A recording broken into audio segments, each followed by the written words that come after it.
In China's southwest lies a land defined by mountains.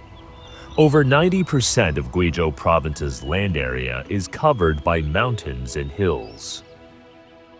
They rise, fold, and ripple across the horizon, creating one of China's most striking landscapes. Throughout history, this terrain made Guizhou hard to reach.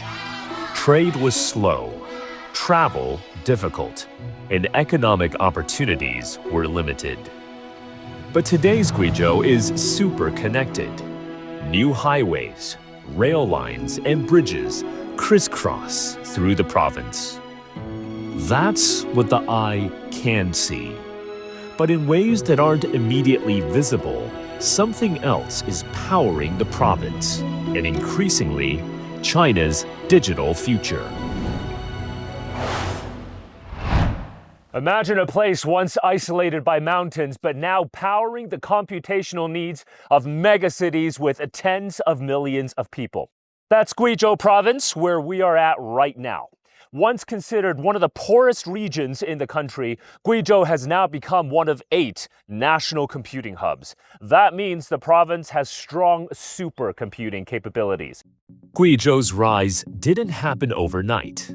The turning point came more than a decade ago, in 2012, when the province set a bold goal to build China's first national big data pilot zone.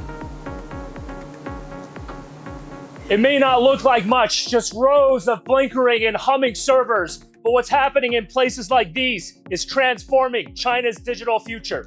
Behind these machines lies a massive intelligent computing power, driving everything from AI's development to smart cities to my ability to use one of these, all in a bid to turn China into a truly digital economy. 您来到贵阳也感受到了吗？这气温比较适宜，然后这里是最好建数据中心的一个最重要的一个特质，因为数据中心其实主要就是卖冷，因为服务器它会在运行当中主要是一个冷却。在贵阳的话，建立数据中心的话，就会省很大的一个能量。然后我们贵州呢，也是作为一个能源大省，电力啊、绿电啊都是比较丰富的，也有丰富的一个电力的一个价格的优惠。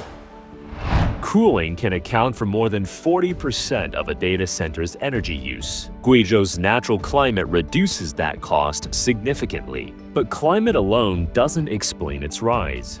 Another major force pushed Guizhou into the digital fast lane. China's East Data West Computing Initiative, a national-level program to move data processing from the eastern regions to western regions.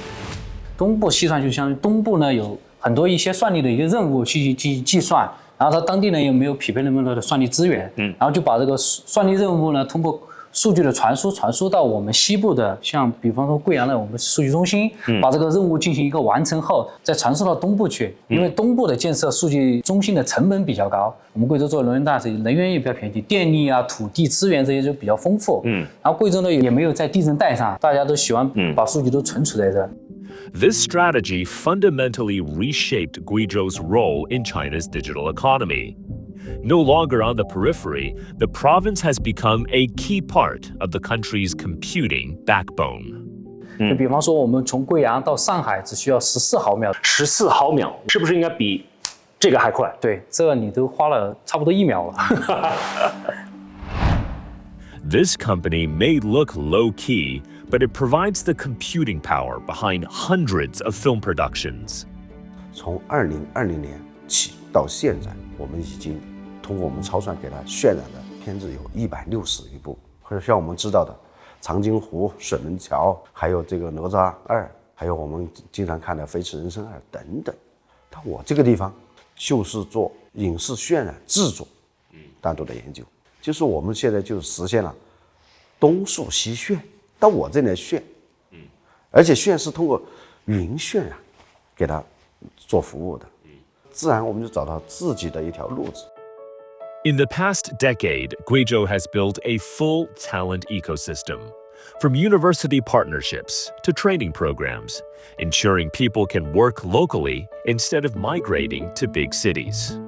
当时我们来贵安新区啊，地方讲啊，这鬼都打得死人的一个地方，到处都是杂草丛生的。我从13年来，我见证了贵安从0到1到100这个发展的历程。实事求是这样，看到我们现在很多一些高楼大厦呀，这些起来以后，我们很多产业集聚以后，就感到还挺欣慰的。作为一个贵安人，很自豪。This is what China's high-quality development looks like in practice. Industrial upgrading, developing talent, and creating new opportunities close to where people live. The digital infrastructure being built here doesn't just serve users in faraway megacities. It also gives local companies the computing power they need to build and deploy AI. Based in Guizhou's Gui'an New Area, China DataPay helps public sector agencies and major companies manage and make sense of their data. The company adds value to vast data sets, turning bits and bytes into practical tools and services that support applications across finance, transport, insurance, and more. 贵州的话，它提供的这些超级计算的能力，包括这些算力，对我们后续的这个 AI 开发呀是非常非常重要的。So you want to be the next Palantir of China? Kind of， 我觉得贵州是现在的话是做了一个很好的事情，它把这些基础建设建好了，接下来的话，它就是要吸引更多的国际品牌的或者是国内知名的一些企业的话进来。Thanks to its cool climate, very stable seismic conditions, low energy costs, thanks to abundant hydropower, Guizhou province has now become a leading national hub, not just for data storage, but also for computing. It's quite the turnaround. Where once there was poverty, now there's petabytes upon petabytes of data that can be valued, applied, and monetized. From isolation to innovation, from poverty to productivity. By the end of 2020, Guizhou had lifted about 9.23 million people out of poverty, the largest number among all Chinese provinces. Between 2014 and 2024, Guizhou's average disposable income jumped 130%, from around 12,000 yuan per year to nearly 29,000 yuan, or around $4,000 US. This rate of growth outpaced the national average of 105% during the same period. Director Xu, what kind of insights from Guizhou's development experience you think might be useful for other regions, either here in China or elsewhere around the world? I think the first one is your eagerness, your willingness to development. Now in many countries in the world, they are just doing like party politics instead of thinking of how to make their people to have a better life. The second point is that I think you need to have a relatively long-term perspective and long-term goal. For example, China have our 5-year plans. Guizhou and also Guiyang, Gui'an New Area, they also has their local 5-year plans. Third one is that you always doing is instead of just speaking. In Guizhou, in China, you can see every year the government or the company, they will review their annual data. They will see whether your goal has been achieved or not. They will make a better adjustment according to the newest condition. So you always keep doing is very important. Years of steady policy support and long-term planning have helped shift Guizhou from one of China's poorest regions into a tech hub. The province's rise demonstrates how high-quality development can strengthen a region's foundations, transforming natural endowments into new quality productive forces.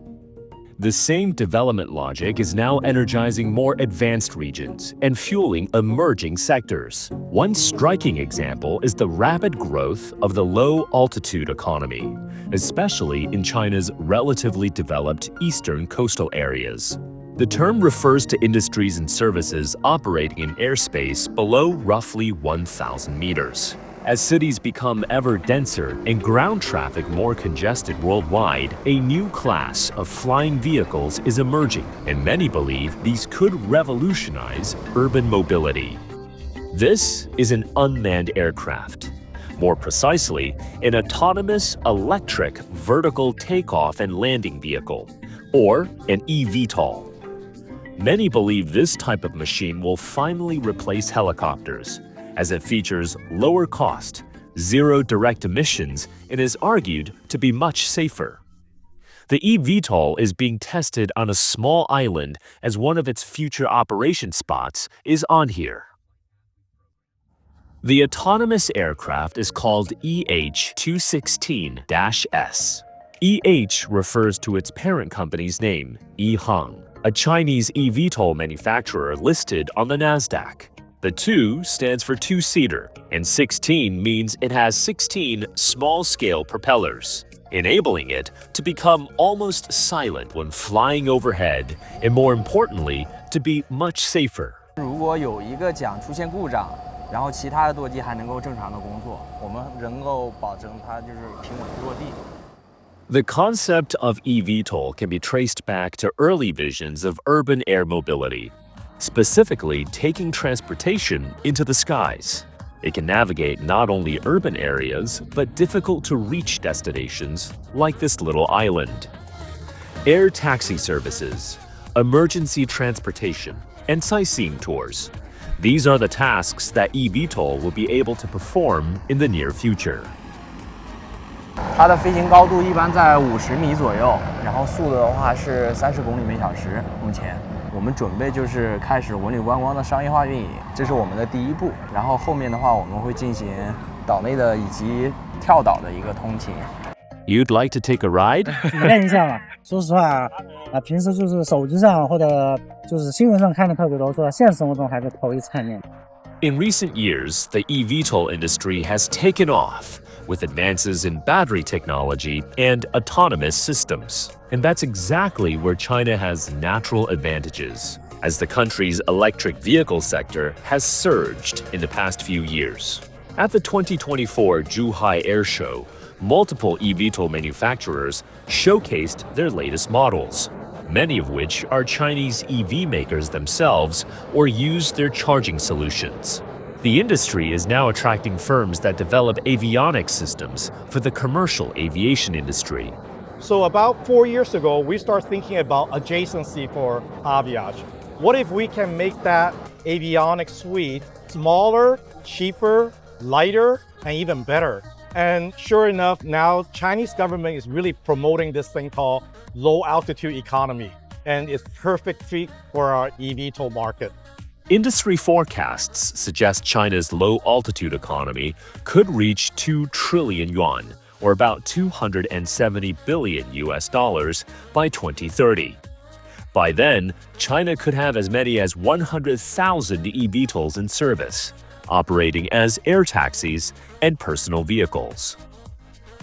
I'm really impressed by the combination of robotic, artificial intelligence, the continued hard work by the Chinese people. The concept of high-quality development was first introduced in the report of the 19th National Congress of the Communist Party of China, or CPC, in October 2017. In the report, Xi Jinping, the General Secretary of the CPC Central Committee, clearly stated China's economy has shifted from a stage of high-speed growth to a stage of high-quality development. In simple terms, high-quality development is China's push to shift from growth based purely on speed to growth driven by innovation, efficiency, and sustainability. It's development that aims to improve people's lives, not just expand the economy. Between 2026 and 2030, China will move into its 15th five-year plan. At the heart of that blueprint is a commitment to high-quality development. The aim is not simply to grow faster, but to grow smarter, improving productivity, deepening economic reforms, and prioritizing long-term social welfare.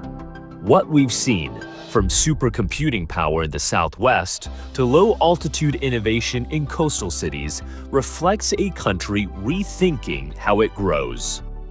The questions now are less about speed and more about direction. How China adapts, how it innovates, and how it responds to new challenges in a changing world. As China moves forward, high-quality development offers the guiding framework for navigating that change. A reminder that the real challenge isn't simply growing, but growing wisely.